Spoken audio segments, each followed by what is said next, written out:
तो हेलो प्यारे बच्चों, आप लोग कैसे हो। मैं नीतीश भैया आप सबों के बीच पुनः यूरोप में राष्ट्रवाद के दूसरे लेक्चर के साथ उपस्थित हो चुका हूँ। पिछले वीडियो में हमने यूरोप में राष्ट्रवाद अध्याय के महत्वपूर्ण विषय राष्ट्रवाद के सहायक तत्व, 1789 की फ्रांसीसी क्रांति, उसके परिणाम, नेपोलियन युग, वियना कांग्रेस और उसकी उपलब्धियों का अध्ययन किया था। अब हम इस वीडियो में इस अध्याय के अगले महत्वपूर्ण विषयों को जानेंगे। 1830 की क्रांति, 1848 की क्रांति, इटली का एकीकरण को सरल भाषा में विस्तार से समझेंगे, इसलिए वीडियो को अंत तक अवश्य देखें। तो चलिए शुरू करते हैं 1830 की क्रांति से। 1830 की फ्रांसीसी क्रांति फ्रांस के इतिहास की एक अत्यंत महत्वपूर्ण क्रांति है। इस क्रांति ने केवल फ्रांस में ही नहीं बल्कि पूरे यूरोप में राष्ट्रवाद और स्वतंत्रता की भावना को नई दिशा दी।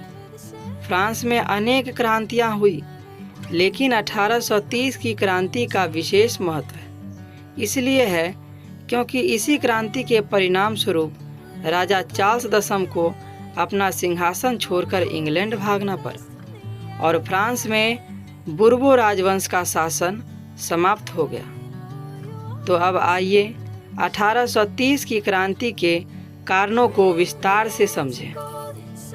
मेटरनिख की प्रतिक्रियावादी नीति। ऑस्ट्रिया के प्रधानमंत्री मेटरनिख उदारवादी और राष्ट्र के कट्टर विरोधी थे। वे यूरोप में पुराने राजतंत्र को बनाए रखना चाहते थे। उनकी दमनकारी नीतियों के कारण जनता में असंतोष बढ़ा और क्रांति की भावना मजबूत हुई। दूसरा, चार्ल्स दशम का निरंकुश शासन। चार्ल्स दशम ने जनता की इच्छाओं की अपेक्षा करते हुए निरंकुश शासन चलाया। उसने प्रेस की स्वतंत्रता पर रोक लगा दी, संसद की शक्तियों को कम किया और अपने अधिकारों का मनमाने ढंग से उपयोग किया।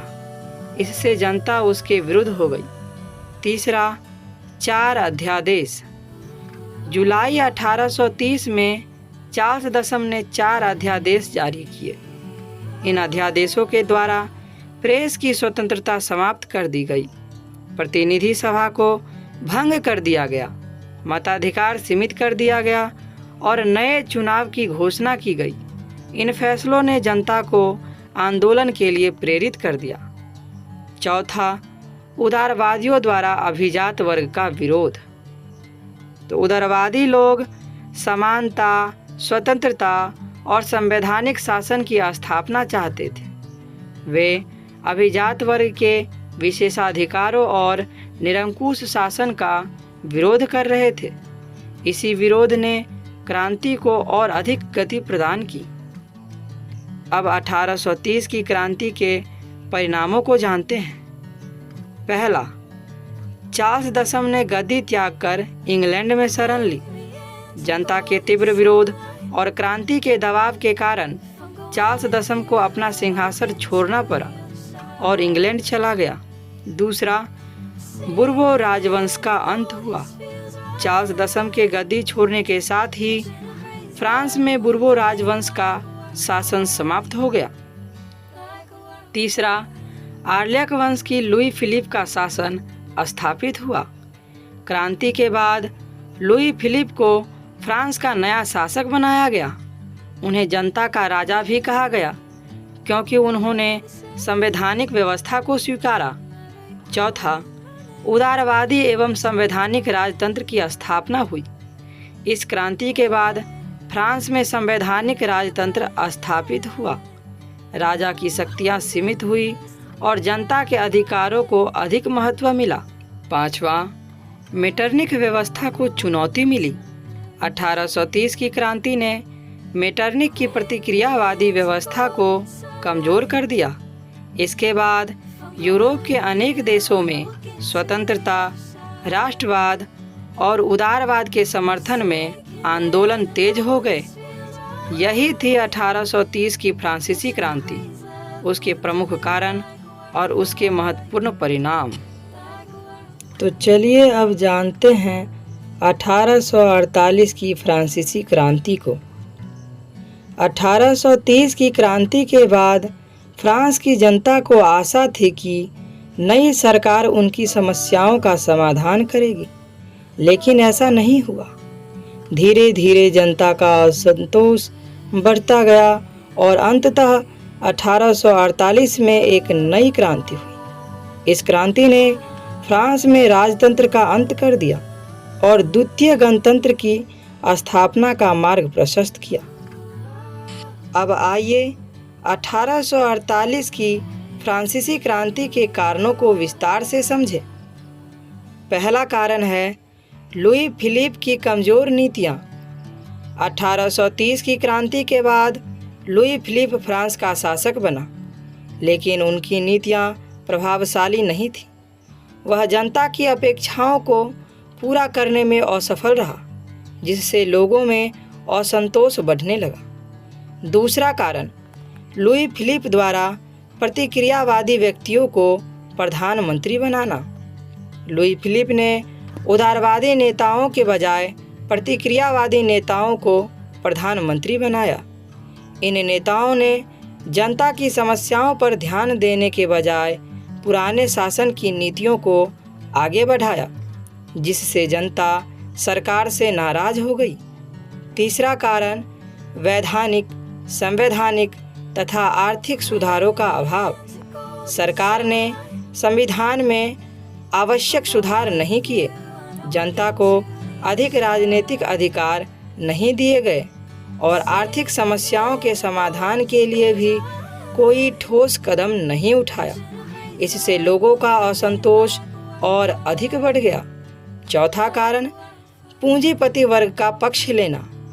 लुई फिलिप की सरकार ने मुख्य रूप से पूंजीपति वर्ग के हितों की रक्षा की। मजदूरों, किसानों और मध्यम वर्ग की समस्याओं की अपेक्षा की गई।